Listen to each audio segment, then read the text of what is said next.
Welcome everyone for joining us. It is 10 o'clock. I do want to be sensitive to people's time and schedule. Hopefully everyone can see me and hear me okay. I'm just going to make sure I'm not on mute. All right, fantastic. Let me just adjust my windows. I want to thank everyone for joining us this lovely Thursday morning. My name is Martin Daly. I'm the Director of Water Quality Programs for the Capital District Regional Planning Commission. For those of you that do not know us, CDRPC is a regional planning and resource center that serves Albany, Rensselaer, Saratoga, and Schenectady counties. We foster intergovernmental cooperation, communicating, collaborating, and facilitating regional initiatives. And we work with partners to help them address regional problems. CDRPC has historically organized 2 annual day-long workshops to provide this training to municipalities so that they can sharpen their skills, learn new and emerging land use techniques, and ways to better deliver governmental services. In the light of New York pause and the restrictions imposed in an effort to combat the spread of COVID-19, we have canceled our spring workshop, an event that historically provided a full day of credit to planning and zoning board members. Those credits are required by the New York State Department of State that planning and zoning board members on the town, village, city, and county level receive 4 hours of training per year. Municipalities have a wide latitude in defining what training is acceptable for credit. And so after each webinar in the series, each attendee that registered with an email address will receive an email confirming their attendance, and they may submit that email to their municipality for consideration of credit.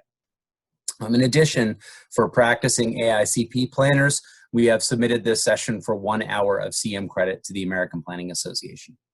Just a few housekeeping notes before we get to our presenters. Our attendees join with video and audio off for security purposes, but this does not mean that you are unable to ask questions, however. So please do so using the chat function or the ask question function at the bottom of your screen. I'll be kind of functioning like a radio DJ and moderating and interjecting from time to time with your questions to pass them along to the presenters, but I encourage you to provide feedback, questions, comments, concerns.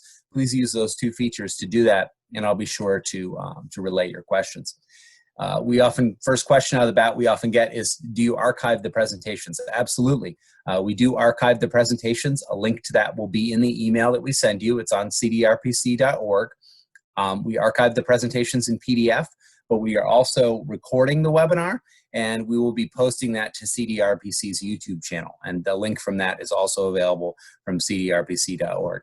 I really recommend that folks like and subscribe to our YouTube channel. That way you can view past webinars or be able to check out some of the offerings we've provided, or be able to be notified when a new webinar is posted. In this webinar, we'll be talking about electric vehicles and the infrastructure to support them. Electric vehicles have gone mainstream, and the growing demand for public charging access will significantly impact municipal planning activities. Whether your jurisdiction is considering providing public charging resources for your residents or adding electric vehicles to your fleet, this webinar will demonstrate the benefits of developing a robust network of charging resources. We'll highlight local and municipal and commercial projects, and plug-in stations online will demonstrate the value of EV charging infrastructure in your community, as well as examples of associated permitting and code requirements adopted by local governments.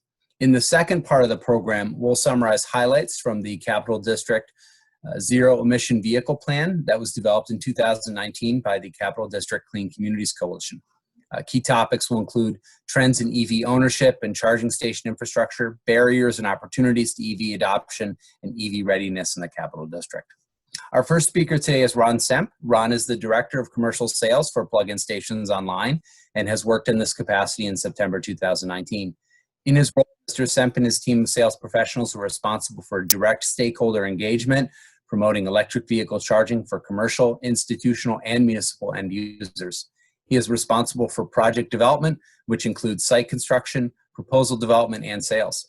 Mr. Semp holds a bachelor's degree from SUNY Empire State in business management and economics, and is an association of energy engineers certified energy manager. And I do want to thank Ron and the folks at Plug-in Stations Online, because they were generously a supporter of our conference, which we had to transition into this online format, and they're continuing to support us by sponsoring this webinar today. So with that, I'm going to turn it over to Ron to kick things off. Ron, you Great, have thank you. Thank you presenter for the control. introduction, Martin. Yep. I certainly appreciate it. I'm going to share my screen here so we can start start the slide deck. Just here we go. All right. Just want to make sure you can see the presentation. We can, yes, full screen. Awesome, awesome. Thank you. It's the new world here. I never used Zoom up until in March, and now I use it almost every day. So it's certainly a great technology. So again, thank you for inviting me to speak here today. We certainly missed the opportunity to meet in person at your spring event, but this is certainly a great next best thing here. So again, I appreciate your invite. So again, my name is Ron Stemp. I work with Plugin Stations Online. I've worked with Plugin since I'm relatively new. I've worked with them since September, and it's been certainly a great experience so far. I have a background in the energy efficiency world. I worked in that space for almost 10 years. And decided to make the jump to clean transportation. It's really been great. So Plugin Stations Online has been in the electric charging business since 2011, which doesn't necessarily seem all that long, but in this space, we're one of the original companies out there in the Northeast and frankly across the country. We're dinosaurs compared to some of the other companies that are working in the electric vehicle charging infrastructure space. We have, just as a sort of a little bit about how quickly we're growing and the industry is growing as a whole. When I started with Plugin in September, we had a tiny little office in a co-working space in downtown Albany. Just in the last 8-10 months, we've expanded with a small office on Long Island, and now we're cracking open the Florida market too with some resources down there. We've recently moved our offices to Volusia in northern Columbia County, and we, as a side note, we just purchased a small hydroelectric plant there. We're working to bring that online, and that will be our world headquarters in Volusia. So it's really exciting for us. Our service footprint is basically in the Northeast, and again, like I said, we're also working in Florida too. What we do is we sell electric vehicle charging equipment. We arrange the installation, whether it's with our own in-house electrical staff or we have a network of subcontractors that we use.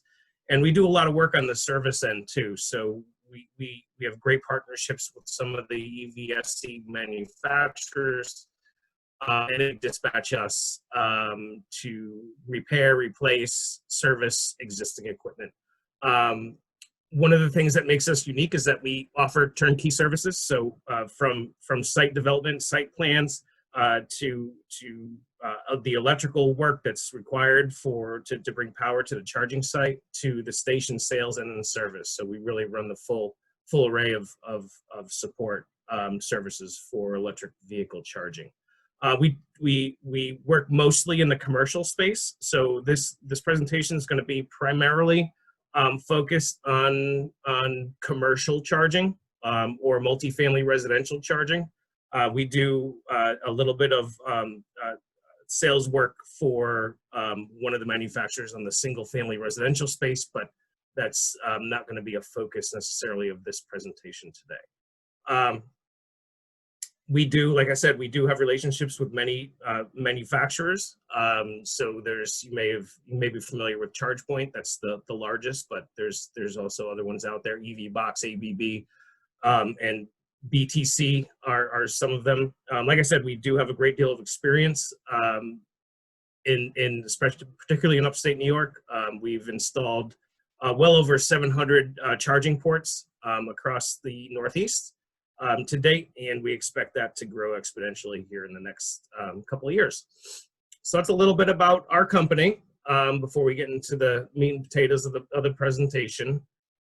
First, what I want to do is just sort of review the state of the industry and where it's going, and kind of make the case for electric vehicles being here to stay.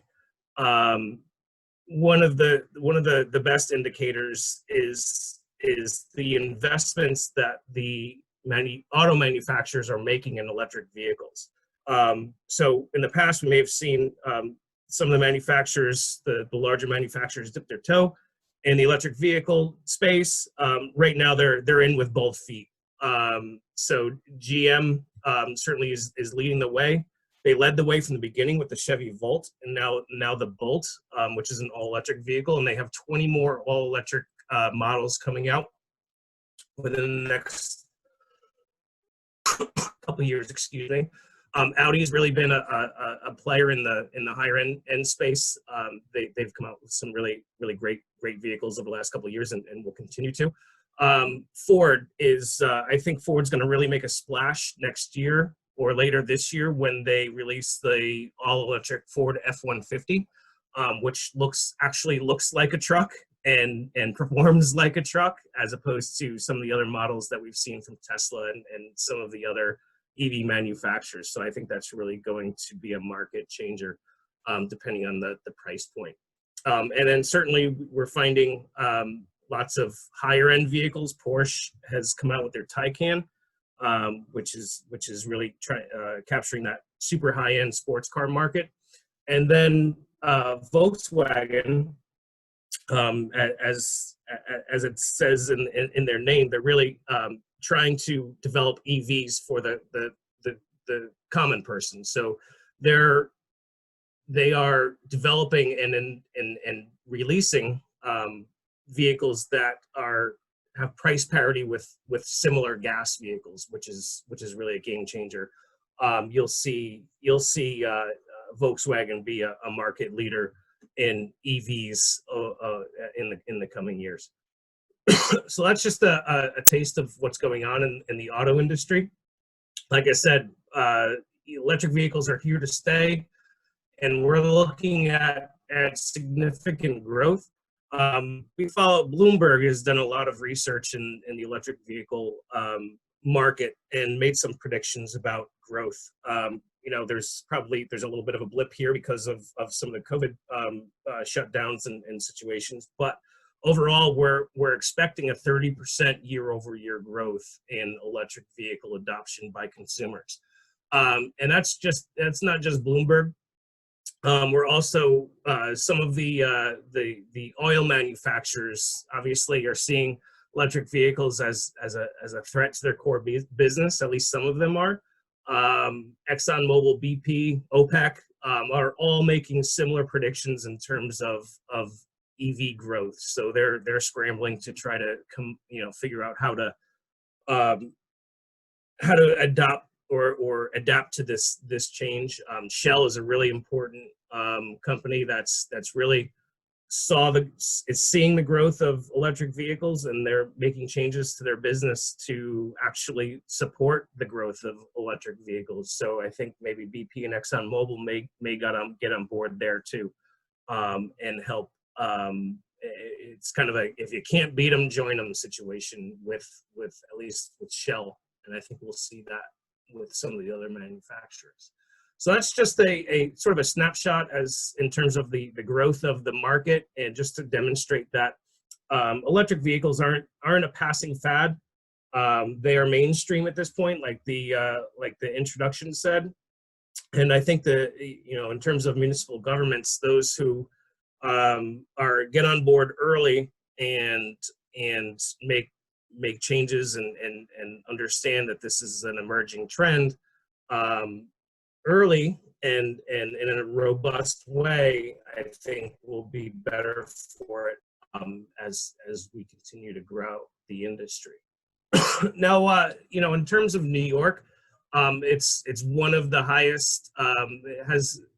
Drivers have about I think it's the third highest state in terms of EV adoption in the country, looking at about 50,000 electric vehicles on the roads in New York. And those are certainly concentrated in the urban and suburban areas. with the Capital District being one of them for sure. The highest numbers are down in Metro New York City, Long Island, Westchester, but we're seeing significant growth in our area as well. So it's something to consider. So there are three basic types of electric vehicle charging. I mentioned there's a residential charging and commercial charging. So you can certainly plug your vehicle in to a standard 120 volt wall outlet, and we call that a trickle charge. So that's that it would take it takes a long time to charge your vehicle when you're charging off of a standard wall outlet. Might not be a bad situation for somebody in their home who wants to top off their vehicle, or their vehicle is going to be parked for a long periods of time, or they really just don't drive all that far and they only need to top off their vehicle each night after they run their errands or go to the office or whatever they do. Basically, it works on like I said, a standard wall outlet, and this type of charge adds about 5 miles of driving range per hour of charge, and I think that's a little generous. My vehicle gets about 3 miles of range per hour if I plug it into a wall outlet. So really, it's not ideal for a heavy user to plug into a standard wall outlet, but you certainly can. All vehicles will come with the charging cord that's necessary to plug that in. So that's level one. The primary use is residential, not recommended for any kind of commercial use at all. Now, the most popular, and I'll spend a lot of time talking about this next sort of step of charging, is a level 2 charger. That's run off of a 240 volt circuit. You usually get around 225 miles of range for every hour that the car is plugged into this type of charger. In a residential situation, you would plug this into sort of a standard dryer outlet, 240 volt outlet. And this, again, will increase the rate of charge for you. More often, these types of chargers you'll find them in a commercial setting, and they're hardwired in. They're not plugged into a wall outlet like you would find in a residential situation. But you will see these types of chargers in all sorts of commercial situations. And then there's the level 3 charging, or we call them the DC fast charging. Basically, this is a rapid, pretty large and expensive piece of infrastructure, and it charges vehicles rapidly. So the use case for a level 3 or DC fast charger would be along highway corridors. And it's used for those who are making longer trips that they need to refuel or recharge their vehicle before they're able to reach their destination. So, in terms of going to see grandma in Boston or taking a road trip to Florida or something like that, you would need to find the level 3 DC fast chargers in order to rapidly charge your vehicle, so you can get up and get going again on your trip. Now, typically, you can add about 100 miles of range per 20 minutes of charge. So that gives you, you can take a break and have lunch or something and fill your vehicle up, so that you can get on the road again and max out your vehicle's range, which is anywhere between 180 to 300 miles, depending on the type of vehicle that you have. Again, use case for a DC fast charger would be along highway corridor, or in a place where you would see a lot of visitors that travel from far away, that need to refuel before they head back to their destination. These are level 3 chargers are typically sponsored by either municipalities or state agencies. NYPA is sponsoring a lot of level 3 chargers or DC fast chargers in New York State. Typically, because the the cost of these is so high, it's difficult to recover the cost in a short period of time. So the ROI is pretty challenging. So that's why generally you're sponsored by municipalities or state agencies. So those are the three basic types of chargers. Moving on, in a commercial situation, your charger's almost always going to be networked. So what does that mean? That means it's connected to the cloud and gives the station owner the ability to charge the driver for the use of the station. So just like any other typical web app that you would use for payment, whether it's Apple Pay or something like that, you can actually use your smartphone to pay for the charging station on the charging station. The other benefits of being connected to a network as a station owner is you can manage your stations. If you have a fleet of stations or a number of stations, you could see and track the usage. You can see how much revenue it's generating versus how much electricity you're using. You can make adjustments to your pricing policy. You can create user groups, and you can make charging free for some people and charge for charging for others. So it really offers flexibility to manage your charging stations within network charging. We do find some commercial applications that will offer, we call them a dumb charger, that aren't connected to a network. And we don't recommend that just because you have no ability to recover your electricity costs by doing it that way. But it is possible. So on to municipalities. Basically, I'm going to kind of split this presentation up into two sort of topics. One will be what municipalities and why a municipality ought to consider sponsoring an electric vehicle charging station or a group of electric vehicle charging stations. And we'll also talk about what municipalities are doing to manage electric vehicle charging stations that are installed by others in commercial settings, from zoning and codes and things like that. But why would a municipality want to sponsor or install an electric vehicle charger? Basically, one of the main reasons is to drive traffic to downtown areas or local businesses. We find that as a primary reason that a village or town would want to install an electric vehicle charger. Just looking at the demographics of a typical electric vehicle driver, they earn a good income. They shop, they eat, they drink, hopefully soon. We'll be back to shopping, eating, and drinking in downtown areas. One of the other reasons is to curb greenhouse gas emissions in your location. You can certainly use this as credit for any kind of greenhouse gas reduction goals or plans that you have. Certainly politically, it makes sense to show the villages or towns or cities' commitment to sustainability and encourage electric vehicle adoption. And the other thing is some of the incentives that are available too. So with municipalities, then we'll go through those at the end of the presentation.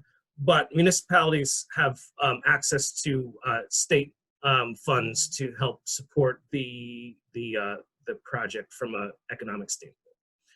So those are some of the reasons municipalities. I'm sure there are certainly others, but those are the primary reasons municipalities are looking to sponsor electric vehicle charging. Typically, they're installed. Electric vehicles chargers are installed in municipal parking lots. Sometimes we'll see them in town halls, and more often, actually, we're seeing municipalities purchase fleet vehicles, electric fleet vehicles, and they will use them to charge their own fleets as well.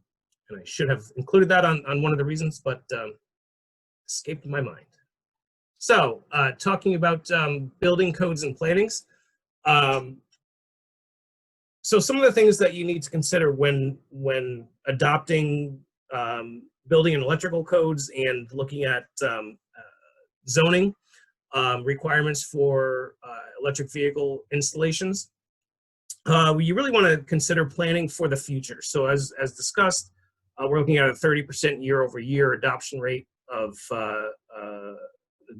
increase in electric vehicles. So electric vehicle drivers are going to be looking for places to plug in out in the marketplace as they're driving around. So it might not make sense for building owners or business owners to install a giant bank of electric vehicle charging stations at this point. Just the economics probably wouldn't work out.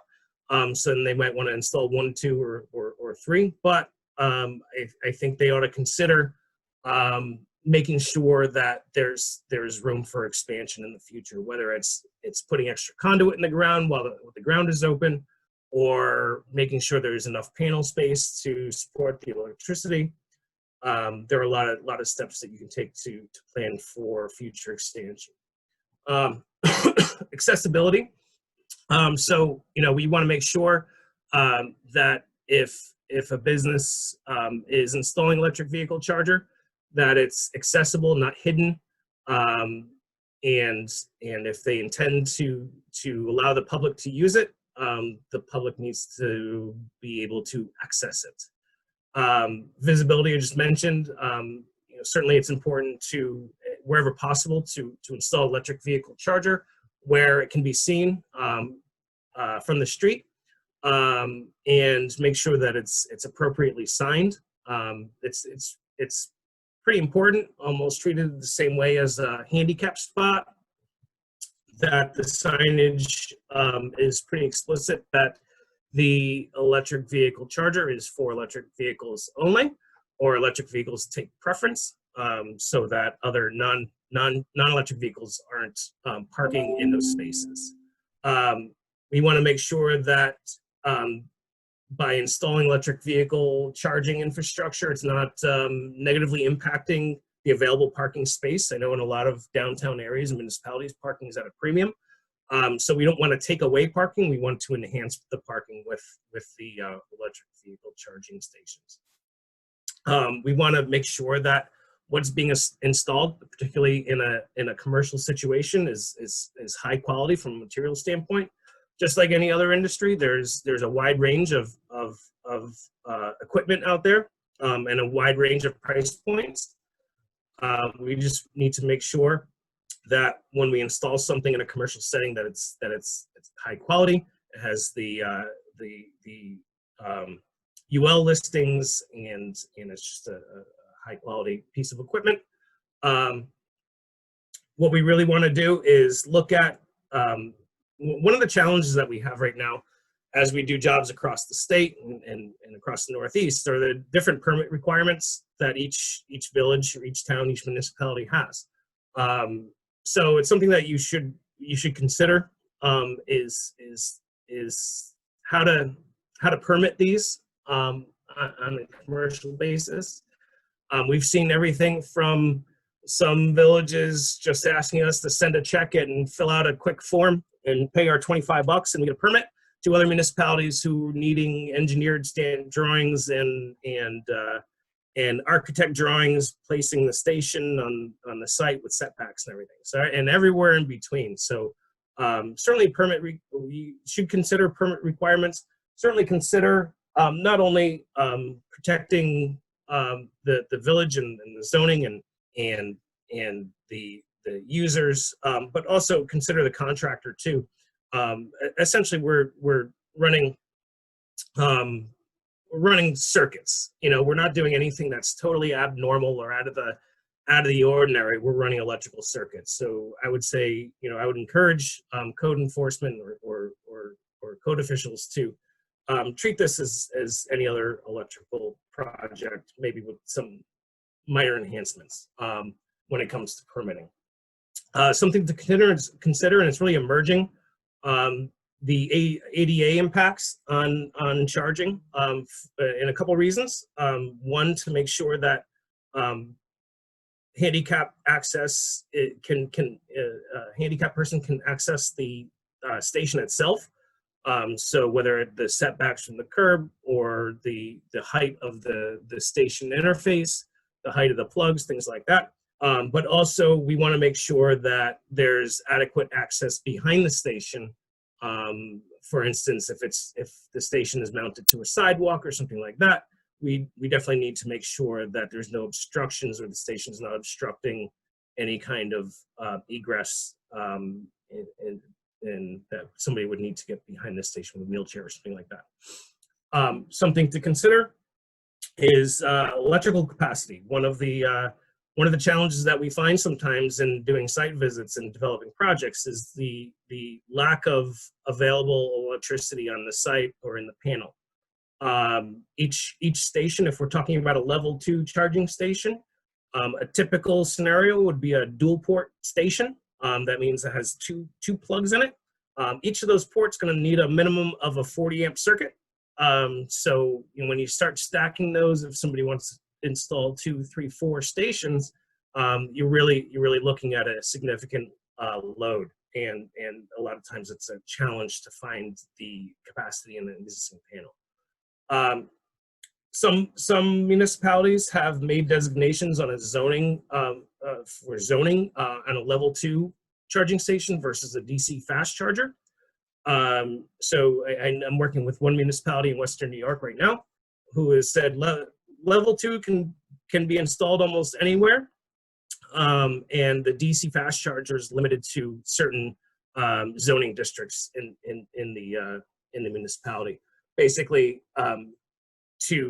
because there's going to be more traffic, more transient traffic, and they want to make sure they're not creating any kind of a traffic problem. And then lastly, we want to make sure that any investment, the station itself is a pretty significant investment. We just want to make sure that it's protected, whether it's with concrete bollards or steel plates or curb stops. We just want to make sure that the station is protected once it's installed.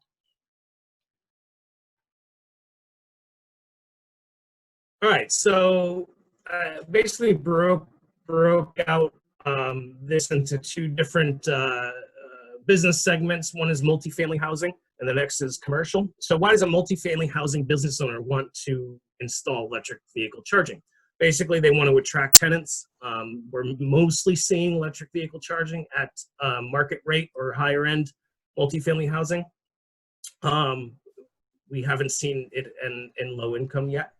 But they also want to increase the average rent by increasing their property value. So it's another amenity, just like any amenity a apartment complex would have: a pool, a gym, something like that.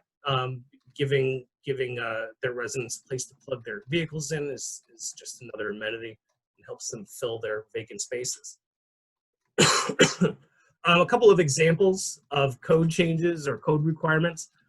New York City, they were one of the first to make some changes, but basically they want to ensure that any new multifamily lot or parking garage has capacity to install install electric vehicle charging in 20% of its parking spaces.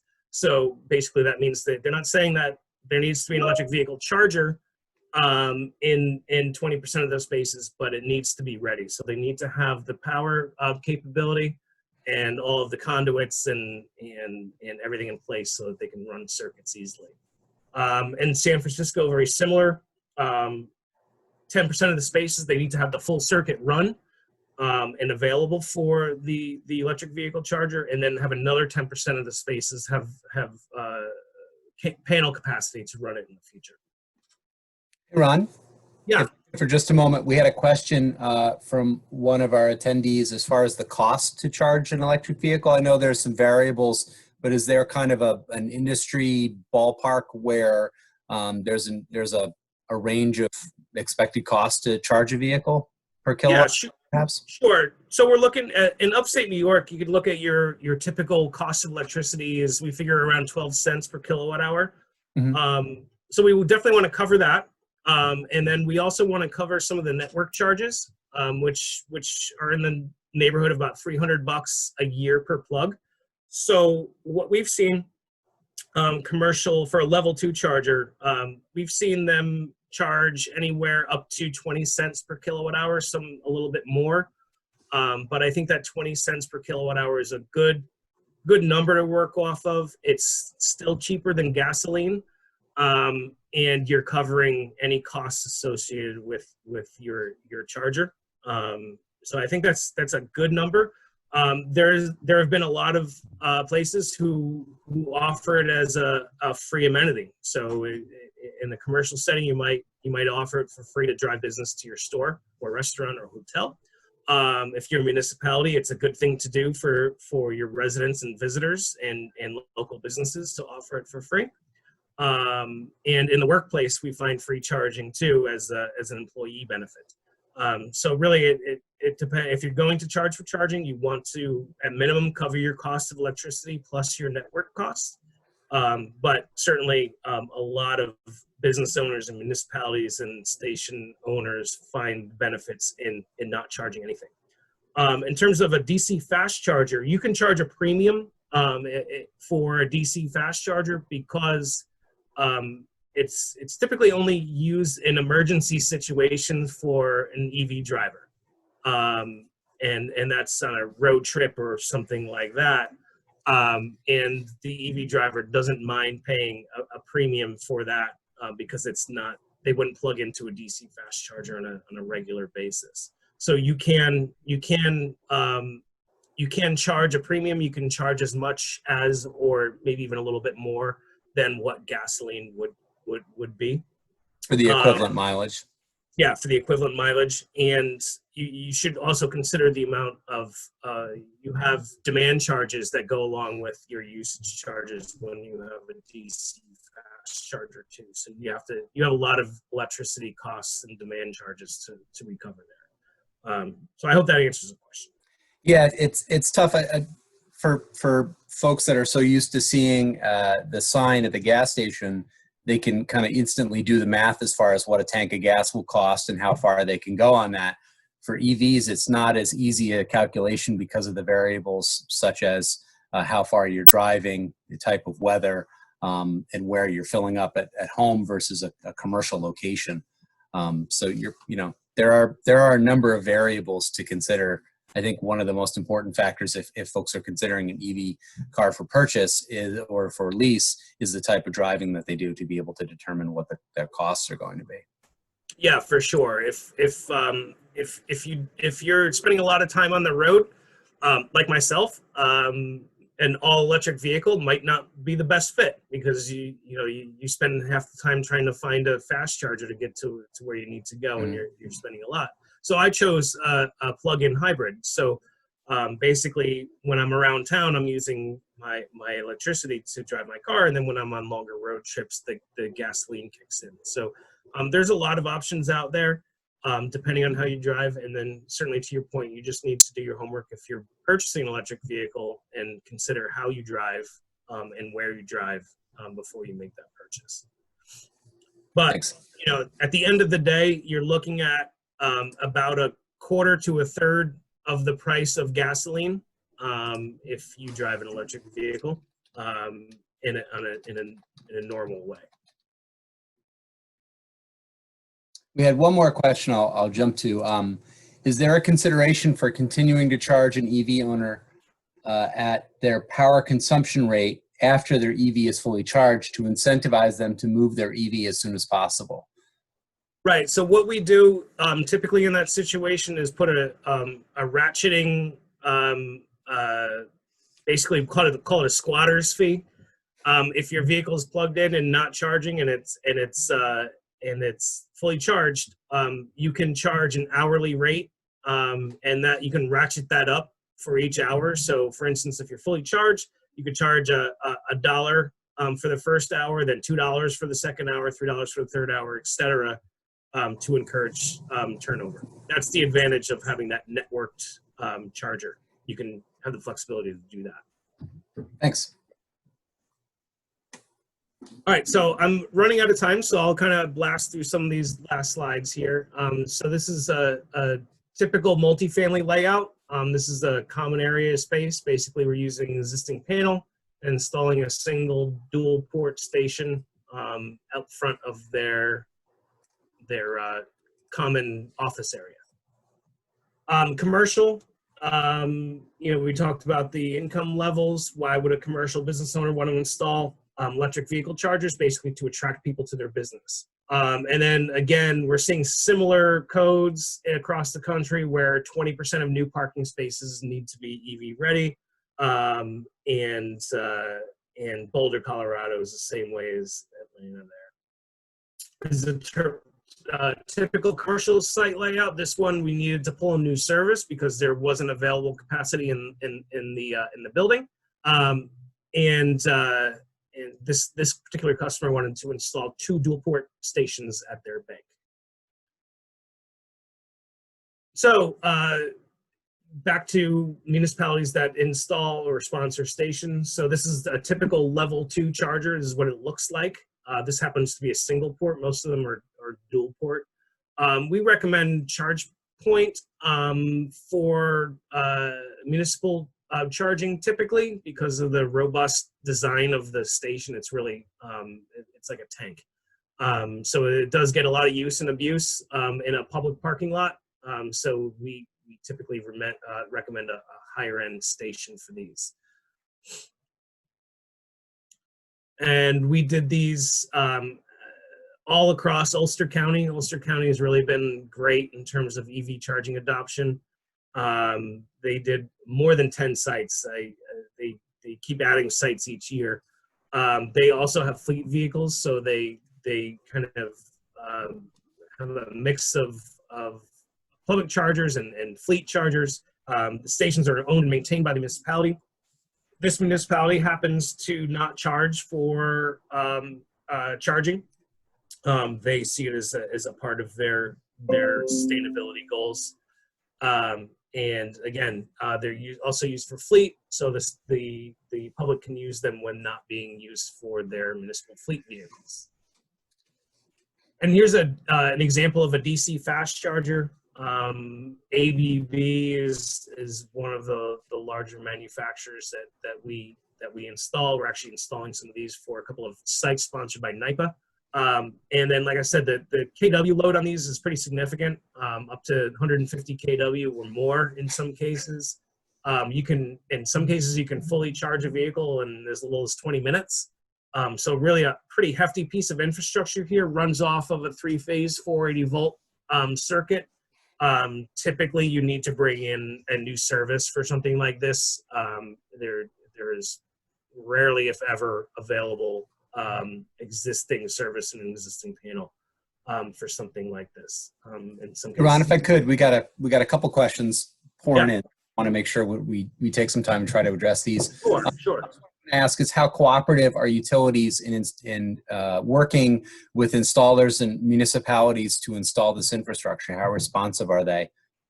We work with power utilities all the time, in particular National Grid. We do a lot of work with and scheduling planning visits and putting in the infrastructure has not been a problem. We're not getting pushback. In some cases, City of Glens Falls, we had to do a little dance because they didn't have a huge amount of power available when we did those stations there. But typically, if they have the power available, they're more than happy to give it to us. What kind of time frame does that look like when you're working with them to be able to do a site visit and push things out? A couple weeks. I mean, you send in the proper forms as long as you have all of the paperwork in order. You get that into the planner. You hear back from them within 2 weeks to schedule the planning visit, and then depending on their workload, 3 to 4 weeks to get the work done. So 2 months, I would say, is a good turnaround time to get the new service put in. Or we had a question about placement of EV charging infrastructure. Sometimes it gets poached by non-EV folks. Is there any thought to not placing it in the most convenient spot to reduce the likelihood of the parking spaces being poached? It's a challenge for sure. It's you can that's an option because the stations are generally visible to the EV driver. Yes, we don't want to put them in the most popular parking spots. I don't know that we want to put it right up against one of the most premium parking spaces because of that issue. But I think you can also choose visible spaces that are not what we call premium or right up next to the business. I think there's a balance there for sure. Is that also driven by the location of where the stations need to connect? I mean, for an infrastructure purpose?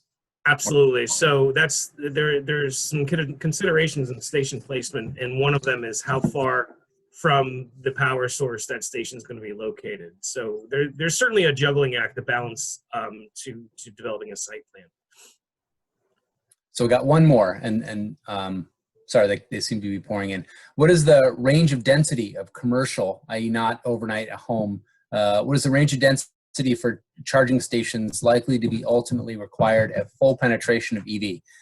So given a larger market share of EVs, how will that impact, or what will the landscape look like of charging stations if more and more people start adopting EVs at a faster pace, I guess is the question.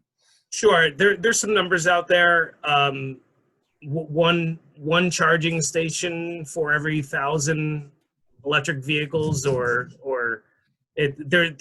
a metric, and I don't know off the top of my head what that is for a goal. I could certainly follow up and include that in the slide deck that you released to the group. I think it's like one port per 500 electric vehicles, I think, something like that. Great.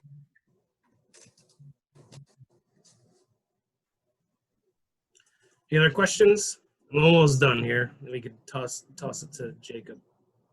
Yeah, I want to thank you for your time, Ron. I really appreciate it. We do have a second speaker who's going to talk more about the landscape for planning for EV infrastructure in the Capital District. And I'm going to just pull my screen over so I'm not staring into outer space while people are listening. Our second presenter is Jacob Beeman. He has been a co-coordinator for the Capital District Clean Communities Coalition since 2017. As co-coordinator, Jacob has provided education and outreach for alternative fuels and advanced vehicle technologies that reduce energy use and petroleum consumption to local stakeholders and interested parties in the Capital District. Jacob recently took over the role of Clean Communities Coordinator in January, and he is excited to continue to collaborate with local stakeholders on expanding the use of clean and efficient alternative fuels in New York's Capital District.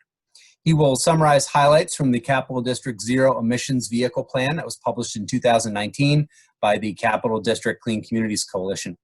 Key topics of Jacob's portion of the presentation will include trends in EV ownership and charging station infrastructure, barriers and opportunities to EV adoption, and EV readiness at the Capital District. So we talked a little bit about the micro, about the best practices to installing the infrastructure, and now I think Jacob is going to bring us kind of a macro kind of presentation, a little bit more aimed at what the region is working to implement to encourage adoption of EV infrastructure and bring that to more folks within the region. So I want to thank Jacob for joining us. Thanks, Martin. Thanks for the intro. Everybody can hear me all right? Yep, and we can see your screen too. Thank you. Okay, perfect. So I just wanted to start off with a quick intro to what the Capital District Clean Communities Coalition is, for anybody who isn't familiar.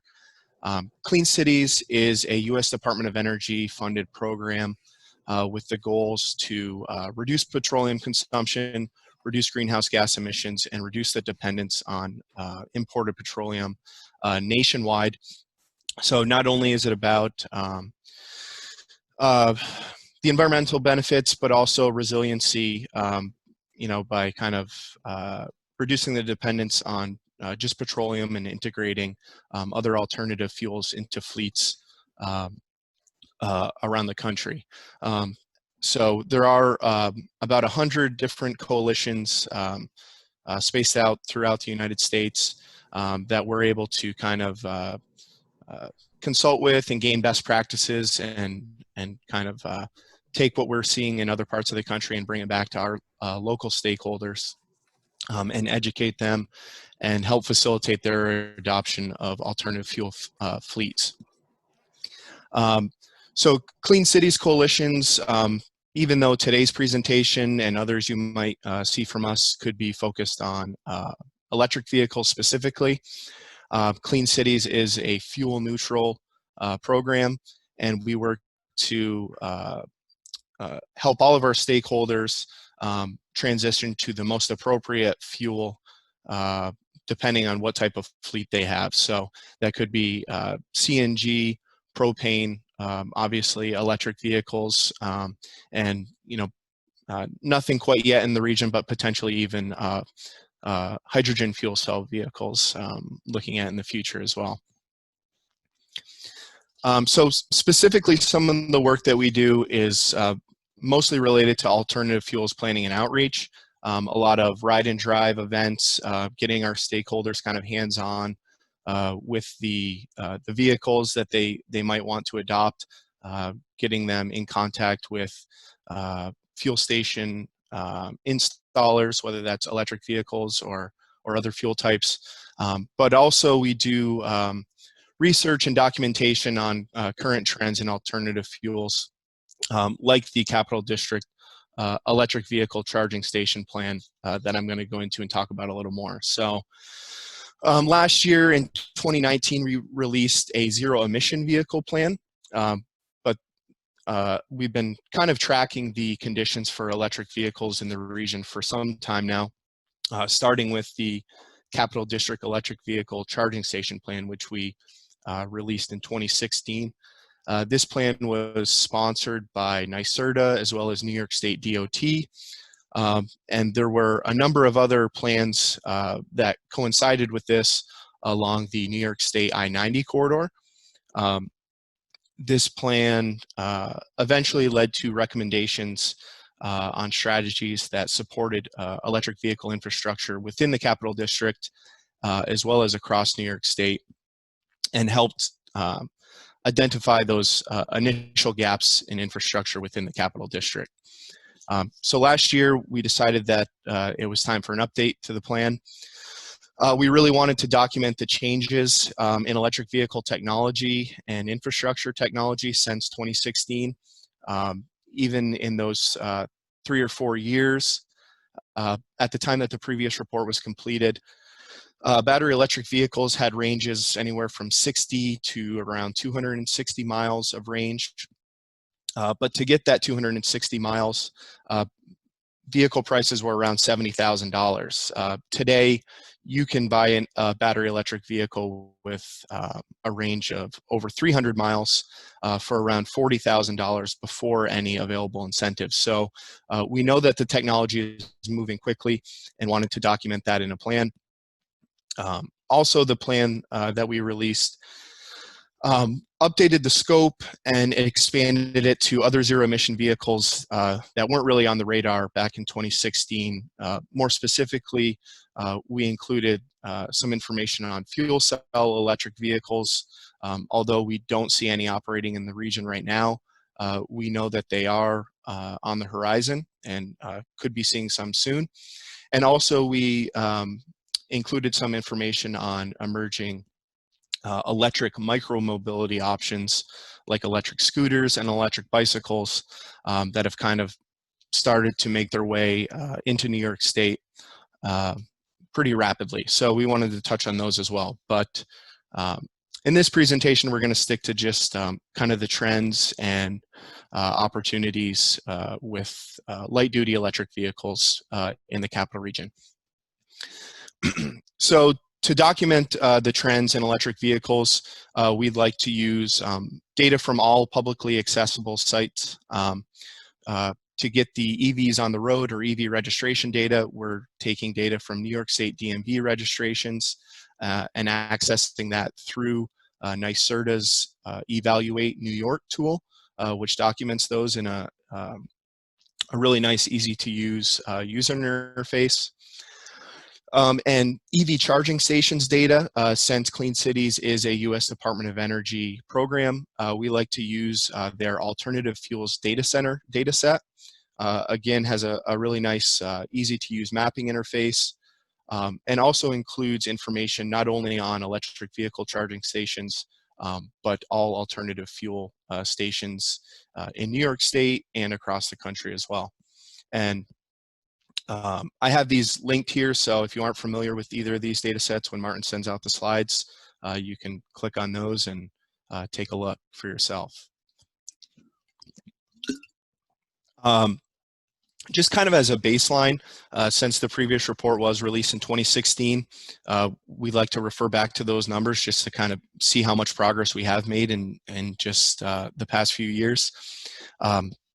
In 2016, we saw just over 800 registered electric vehicles in the region and 69 public level 2 charging stations. And when I guess I should clarify, when I'm referring to the capital region, it is Albany, Schenectady, Rensselaer, and Saratoga counties. So just so we know what we're referencing here. Also in 2016, there were no DC fast charge locations in the Capital District. That's that level 2 charging that Ron mentioned. That is so important for kind of interregional travel. So this shows the growth in electric vehicle registrations across New York State. This data was pulled in January of 2020, early January, to reflect kind of 2019 year-end numbers. This is showing just over 45,000 registered EVs, but as Ron mentioned, and I took a peek yesterday morning to see what we're at currently statewide, and it's over 50,000 registered electric vehicles at this point. So we're seeing significant growth, but overall, this is still less than 1% of the total light-duty vehicle fleet across the state. So, we're moving in the right direction, but, still a long ways to go. But, we think all the work that's being done is certainly going to keep us moving in the right direction. So this is the growth in electric vehicle registrations for just the Capital District. So, the graph looks very similar, just scaled down a bit. Currently, there are over 3,000 registered electric vehicles in the Capital District. But similar to statewide numbers, this is, again, less than 1% of the total light-duty vehicle fleet in the Capital District. So, we want to keep promoting and spreading what the benefits of these electric vehicles can do statewide to keep seeing those numbers increase. Number of charging outlets, this is looking back to 2009 where we're essentially at 0. But similar to EV ownership, of course, as we see the number of registered vehicles increase, we're seeing the available charging outlets increase as well. Currently, public level 2 charging in the Capital District, we are at 400, over 480 total outlets, so that's plugs, and that's level 2. Access to DC fast charging, we now have over 41 public DC fast charging plugs in the Capital District. There's 15 that are not Tesla specific though. So, compared to what we saw in 2016 at 0, we're definitely seeing an increase, but DC fast charging is definitely a point that we want to see continue to grow and focus on to really facilitate that interregional travel and, facilitating trips that are beyond what an electric vehicle's battery can take them in a single day or a single trip.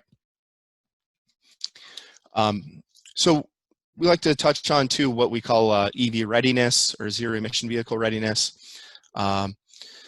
Just looking at registration and station data, it's apparent that electric vehicles are moving in the right direction. We kind of want to highlight some of the policies that are in place in the Capital District and statewide, and also some of the specific characteristics of the Capital District that make it a good place to own an electric vehicle, and that makes it more appropriate for EV adoption, maybe compared to other places. So we touch on some of the incentives available. New York State as a whole has a commitment to cleaner and greener energy, which we feel that's going to be pushing the adoption of electric vehicles into the future, as well as commute distances that align very well with existing electric vehicle range. I know we're probably getting tight on time here, and I think a lot of people may be aware of all of the rebates available for electric vehicle infrastructure as well as the vehicles themselves, but I'll just touch on them quickly. So Charge New York Drive Clean rebate offers incentives, point of sale incentives of up to $2,000 depending on the range and battery size of the vehicle. That could be combined with federal electric vehicle tax credits that can offer up to $7,500 off your federal taxes, again, based on the range of the vehicle purchased. Also, Charge Ready New York offers up to $4,000 per plug for public and private entities looking to install public charging in parking areas. And also, currently, New York State is operating the New York State Truck Voucher Incentive Program, which offers rebates for the incremental costs of heavy-duty electric vehicles. This incentive program also offers rebates to other alternative fuels like CNG and propane vehicles as well, but certainly want to highlight the opportunity for the battery electric vehicles that they offer. The New York State climate legislation, Climate Leadership and Community Protection Act, signed into law July of 2019, effectively requires New York State to achieve 85% reductions in greenhouse gas emissions by the year 2050 from 1990 levels, and also requires 100% carbon-free electricity. So we know that transportation is not the only source of greenhouse gas emissions, but it's certainly a main contributor. And if we think that we can be dealing with a 100% carbon-free grid by 2040, then certainly increasing the amount of electric vehicles in the light-duty fleet is going to be a good way to push us towards that goal. Last year, CDTC staff worked with NYSERDA using some employment and land use forecasts that we use in general transportation demand modeling to come up with some potential scenarios of what different electric vehicle market shares could mean for that greenhouse gas emission reduction target. So, two scenarios were evaluated. One we looked at called a pessimistic scenario. Obviously, that's going to be the lower of the two in terms of electric vehicle adoptions. But so the pessimistic scenario projected about 40% of full battery electric vehicle market share by 2050, which could result in around 60% of greenhouse gas emission reductions. So not quite at the 85% that we're targeting. However, the optimistic EV market share scenario would be 100% battery electric vehicle, light duty vehicle fleet by 2050. And in fact, that shows that we could meet that 85% reduction at that level.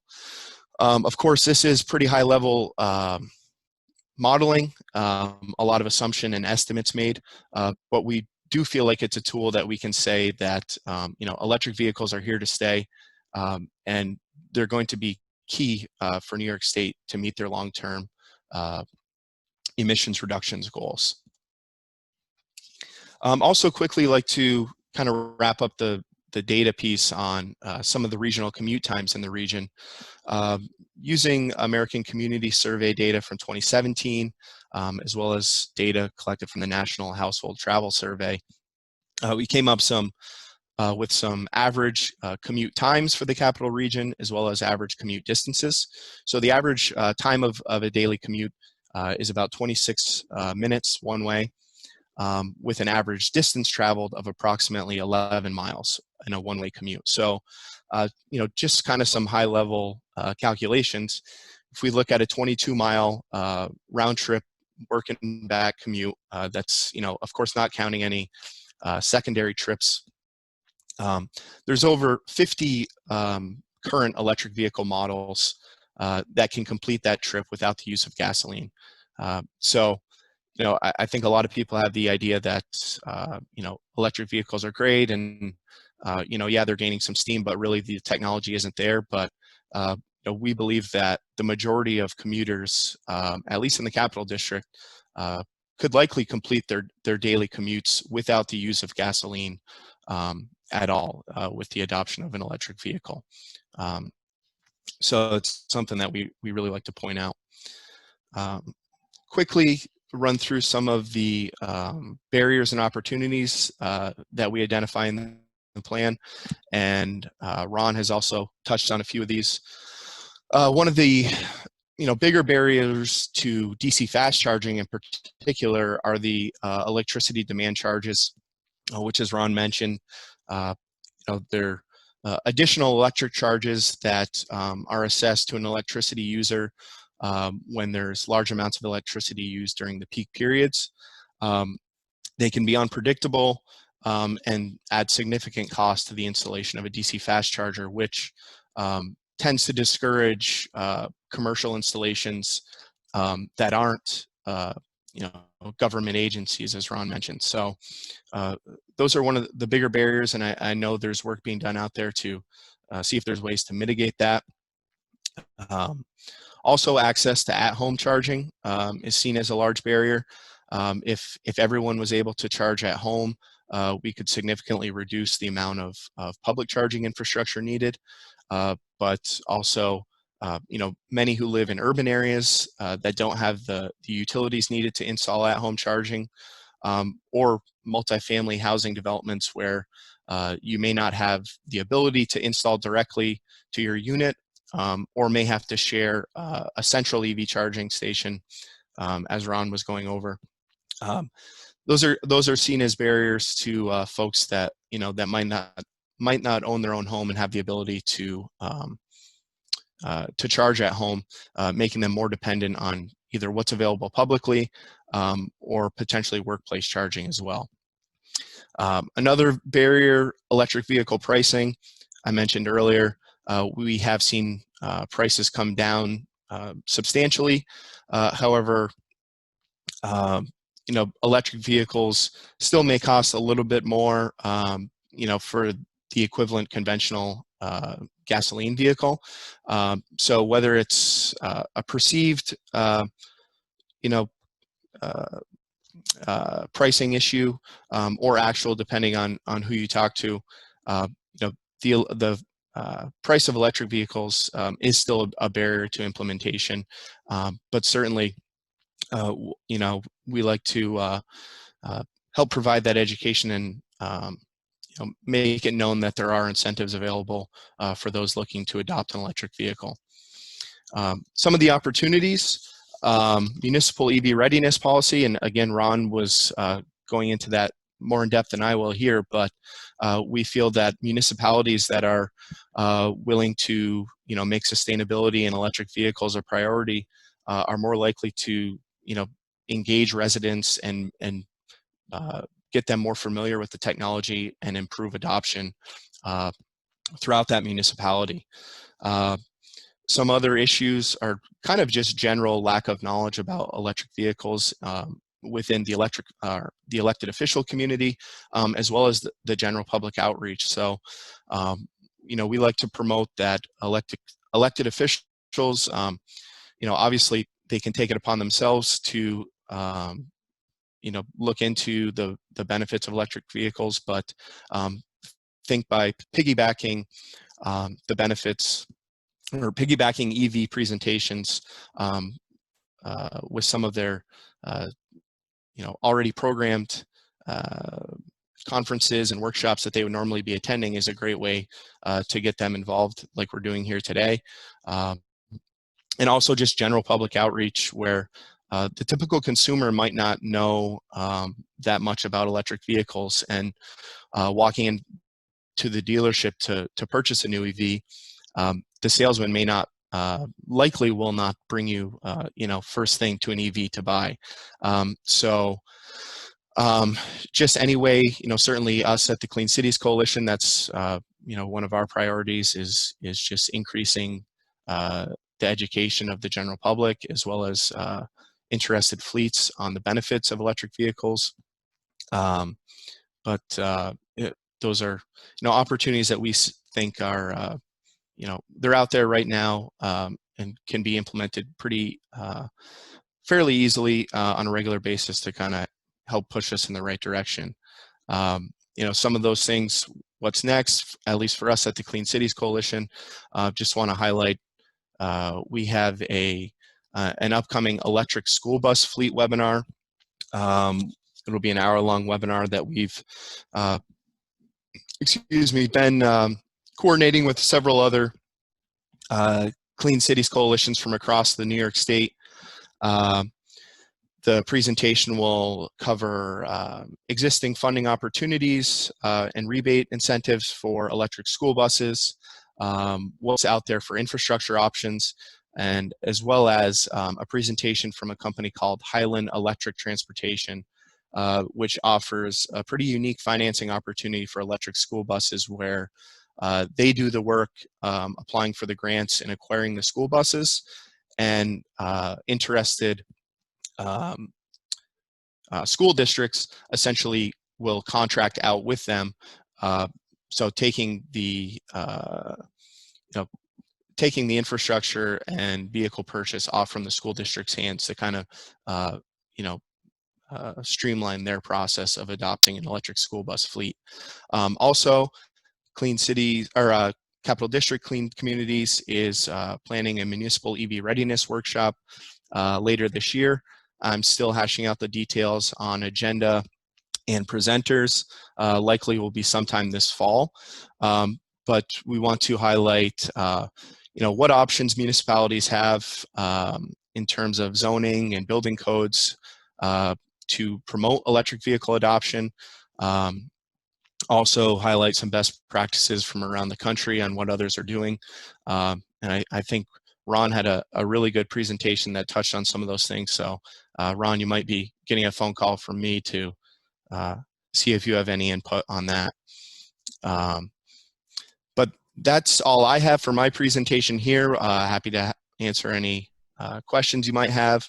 And there is a link to the ZEV plan for anybody who might be interested in digging in a little deeper. Thank you, Jacob. I don't see any other questions popping up. Ron, if you want to do a brief screen share and put your contact information up in front of folks that are live now, you're absolutely welcome to do that. We will archive these presentations on CDRPC's website. I'm going to do my own screen share if folks will indulge me here. Just give me a moment, and I'm going to show you the page where they are. When you have multiple browsers, it makes it frustrating. Folks, see my screen there? Let's close the question box. This is cdrpc.org. We have a page called Planning and Zoning Webinar Series, and it is an archive of all of our past webinars. You'll see here we have our session from today from Plug-in Stations Online and CDTC that will be archiving each of the presentations along with a recording of today's webinar. So if you missed something or want to contact our speakers, that information will be available right on our website. Information about upcoming webinars are also on this website, as well as the archived information from prior webinars that we've put together. So we don't have any more questions, and we have reached our time. I do want to thank our presenters very much for taking the time today and joining us. Like me, they're working from home. Looks like your workstations aren't as luxurious as the basement that I'm in, but I do want to say thank you for taking the time. And if folks do have questions about this webinar series, please reach out to me. My contact information is on the email that you will receive. Thank you. I hope everybody has a great day. Thanks, Martin. Thank you, Martin. Bye-bye.